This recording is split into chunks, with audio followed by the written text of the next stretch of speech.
Organs అంటే మీకు అందరూ తెలుసు, దేశంలో సంవత్సరానికి ఒకటి కాదు, రెండు కాదు, కొన్ని లక్షల మంది యాక్సిడెంట్లు చనిపోతా ఉన్నారు. చనిపోయే ముందు జిఎస్ఎల్ మెడికల్ ఇన్స్టిట్యూషన్స్ మరియు కిమ్యూ ఇంటర్నేషనల్ యూనివర్సిటీ భాగస్వామ్యంతో ఇండియన్ అలైన్డ్ ఎంబీబీఎస్ కోర్స్ అడ్మిషన్లు అందిస్తోంది నియో.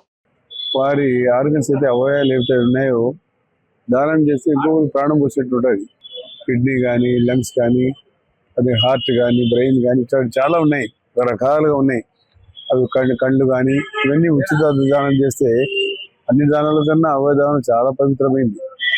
కొంత మతపరంగా వ్యతిరేకించవచ్చు, కానీ ఒక జీవితం పోసినట్టు ఉంటుంది, ఒక జీవితం ఇచ్చినట్టు ఉంటుంది. కాబట్టి దీని మంచి కార్యక్రమం, ఈ మంచి కార్యక్రమం డాక్టర్ గారు చెప్పినట్టు అవేర్నెస్ క్రియేట్ చేయాలా, బాగా పబ్లిసిటీ కావాలా, బాగా ప్రజలు తెలియజేయాలా. ప్రతిరోజు ఏదో ఒక ఇన్సిడెంట్ జరుగుతూనే ఉంటుంది. ఎంతో మంది చనిపోతూనే ఉంటారు. చనిపోతే కొంతమంది పాపం వాళ్ళ జీవిత ఆశయం చాలా మంది ఇచ్చిపోతూ ఉంటారు. దానివల్ల చాలా మందికి కూడా అవకాశం దొరుకుతూ ఉంది కొన్ని రోజులు బతకడానికన్నా. కాబట్టి మంచి కార్యక్రమానికి ప్రజల్లో అవేర్నెస్ క్రియేట్ చేసి, పబ్లిసిటీ చేసి, టీవీల ద్వారా కానీ, సోషల్ మీడియా ద్వారా కానీ తెలియస్తేనే ఇది సక్సెస్ అవుతుంది. కాబట్టి ఇది అవసరము.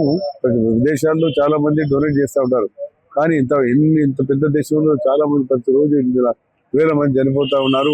అటువంటి సమయంలో మనం చేస్తే ఈ పవిత్రమైన కార్యక్రమంలో మనం ఇంకొకరికి ఆదుకున్నట్టు, ఆ కుటుంబానికి ఆదుకున్నట్టు, ఆ కుటుంబ కోసం మనం ఏదైనా సాయం చేసినట్టు ఉంటుందని చెప్పి ముఖ్యంగా తెలుస్తాను.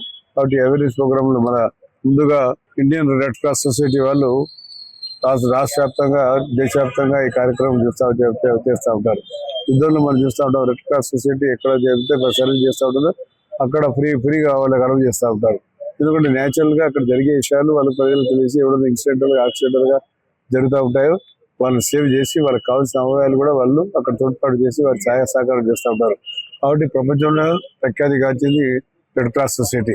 అటువంటి రెడ్ క్రాస్ సొసైటీ ఆధ్వర్యంలో ఈ కార్యక్రమం జరగడం అనేది చాలా సంతోషదాయక విషయం నుంచి తెలుసుకుంటున్నాం.